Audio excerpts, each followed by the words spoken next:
গল্প উইথ কবিতা নতুন চ্যানেলে আপনাদের সবাইকে স্বাগত জানাই। আজ বেরিয়ে পড়েছি নতুন এক মন্দিরের উদ্দেশ্যে। নতুন ঠিক না, এটা পরেশনাথ মন্দির, কলকাতার পরেশনাথ মন্দির। এই মন্দিরের সাথে আমি অনেক দিন থেকে পরিচিত। আমার ছেলে যখন ছোট ছিল তখন আমরা মানিকতলায় থাকতাম। তখন এই মন্দিরে অনেক যাতায়াত করেছি।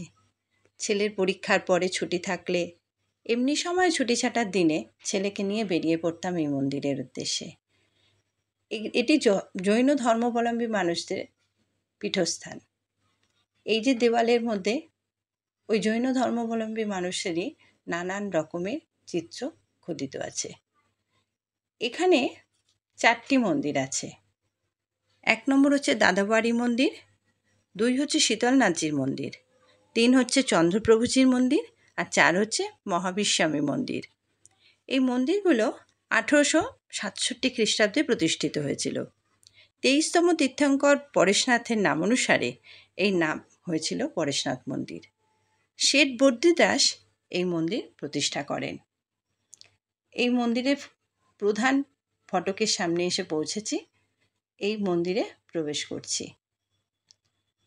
মন্দিরগুলো আগেও যেমন ছিল এখনও তেমন আছে। অনেক দিন পর এসেছি, দেখতে একই রকম লাগছে, খুব সুন্দর লাগছে, ভালোও লাগছে, অনেক কথা মনে পড়ে যায়। সামনে এই সুন্দর সুন্দর কারুকার্য করা মেঝে আর সুন্দর করে সাজানো এই মন্দির দেখতে ভীষণই ভালো লাগছে। অনেক দিন পরে এসেছি তো মনটা কেমন ভালো হয়ে গেল। অনেক দিন আগের কথা মনে পড়ে যাচ্ছে। এই যে পুকুর, এটা অনেক মাছ আছে, মাছ, বড় বড় মাছ আছে আর কচ্ছপ আছে। এই মাছগুলো আটা খায়। আমার ছেলে আটা নিয়ে আসতো বাড়ি থেকে, সেই আটা এদেরকে খাওয়াতো। এই মাছের টানেই বেশি করে আসতো। তারপর এখানে খেলারও প্রচুর জায়গা, দৌড়াদৌড়ি করা বাচ্চাদের প্রচুর জায়গা আছে।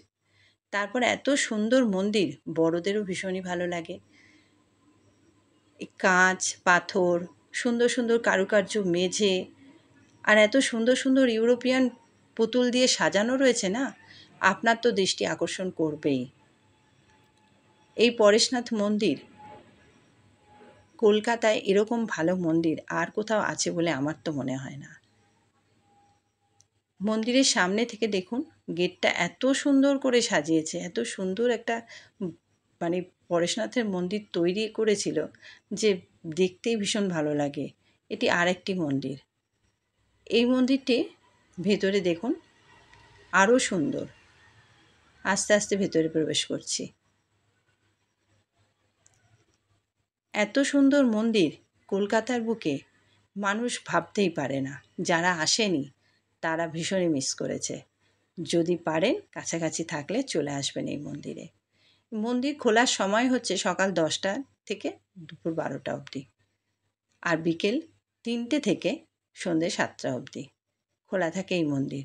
অনেকটা সময় 4টে মন্দির ঘুরে দেখার জন্য অনেক সময় সবাই এই মন্দির ঘুরে দেখে এবং এখানে অনেকটা সময় কাটায়।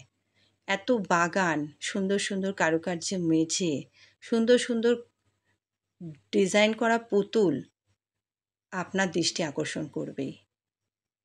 এখানেও একটা জলাশয় আছে, আর এখানেও আছে মাছ। তীর্থঙ্কর পরেশনাথজি মনে করতেন যে ভগবানের প্রতিকৃতি হচ্ছে এই মাছগুলো। মাছদের পুষলে ভগবানের আশীর্বাদ পাওয়া যায়। এই মন্দিরে রয়েছে ভগবানের পাদুকা, তাই দেখতেই সবাই এই মন্দিরে আসে। মন্দিরটি দেখুন, অত সুন্দর করে সাজানো। এই মন্দিরে অনেক মানুষ বসে থাকে, অনেকটা সময় তারা কাটায়। আর মন্দিরটা ঘুরে দেখার জন্য অনেকটা সময়ও লাগবে। যদি সময় হয় চলে আসবেন সবাই। আর এটা হচ্ছে চন্দ্রপ্রভুজির মন্দির। এটির ভেতরটা আরও সুন্দর। ভিতরে তো ক্যামেরা অ্যালাউ নেই, তাই সবটা দেখানো সম্ভব হলো না। এটা হচ্ছে মহাবিশ্বামী মন্দির। এটি অনেক দিন ধরে মনে হয় সংস্কার হয়নি। আমি অনেক দিন পরে এসেছি, দেখতে মনে হচ্ছে অনেক পুরনো হয়ে গেছে। এর মেঝেতে যে অনেক দিনের পুরনো। এই সিংহগুলো সিঁড়ির সামনেই রাখা থাকে। আর এই মন্দিরের ঠিক পাশে হচ্ছে অনুকূলচন্দ্র ঠাকুরের মন্দির। এই মন্দিরটি অনেক পুরনো, কিন্তু এই 2-3 বছর হলো এটাকে সুন্দর করে আবার নতুন করে তৈরি করা হয়েছে। যদি আসেন এটিও দেখে যাবেন। আজকের মতন এখানেই, টাটা। বন্ধুরা, ভিডিওটি ভালো লাগলে একটা লাইক, শেয়ার অ্যান্ড সাবস্ক্রাইব করে আমার পাশে থাকবেন।